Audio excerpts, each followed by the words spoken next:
It's Thursday, and it means we get a virtual house call from our very own Dr. John Torres. Yeah, weight loss clinics more and more are popping up and becoming a part of treating obesity.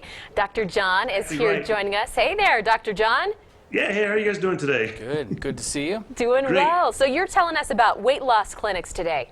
Exactly. You know, a lot of Americans are turning to weight loss clinics to try and help shed those pounds, but a new study by researchers at Johns Hopkins University is questioning whether or not the clinics are actually following medical standards to try and help people reduce that weight. Now, the study looked at more than 200 weight loss centers in the greater Washington, D.C. area and found that only 1 in 5, that's 20% of the clinics, were compliant with medical guidelines that were related to that obesity management. And most clinics don't even have these guidelines listed on their website, so it's hard to tell which ones do and which ones don't. So if you're looking to a weight loss clinic for help with obesity, do your homework. Ask them about the guidelines because it could make or break your success. And losing that weight, that's the ultimate goal there. All right, so we all know, Dr. John, the importance exercise is for our bodies. But what about for our brains? Exercise for our brains. And it's one of those things that we're finding out. It keeps our brains nice and sharp. And there are some simple steps that can help keep your brain as sharp as possible, especially as we start getting older. Now, brain development starts actually when we're in utero. That means when you're a fetus, back in that day, and there's a long period of time when the brain matures like the rest of the body does as well. After that, it's pretty much a downward slide, and that's where these brain games come into the equation. They help maintain what's called cognitive skills, but ultimately, healthy living and a fair amount of exercise will help keep your brain strong as well. The two things go hand in hand.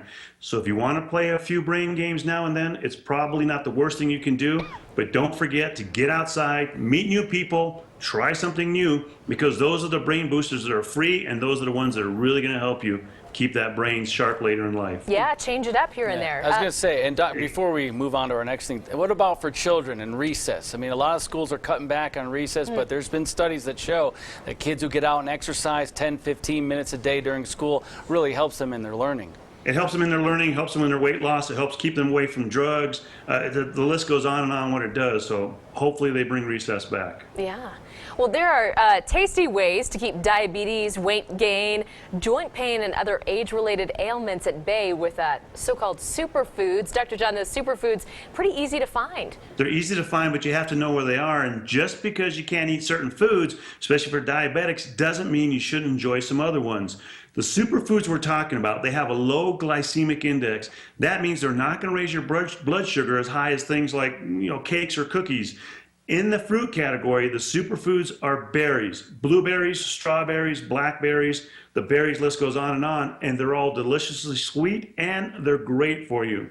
And when it comes to potatoes, skip the regular potato. Instead, go for the sweet potato, has a better glycemic index. And dark leafy greens are superfoods as well. We're talking spinach, kale, Brussels sprouts. They all contain a micronutrient that can help reduce inflammation. So rounding out the superfood buffet table are these foods that are rich in omega-3 fatty acids, which are fish like salmon and tuna. They can reduce inflammation and your risk of a heart attack or stroke. And if you do that, you won't need the vampire breast lift, I guarantee it. Yeah, we don't need any of those, do we? Exactly. Will you be at the Oscars, Dr. John, or?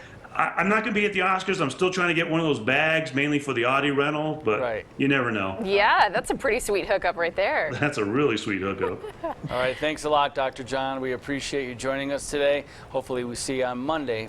We'll see you on Monday. All right, we'll see you.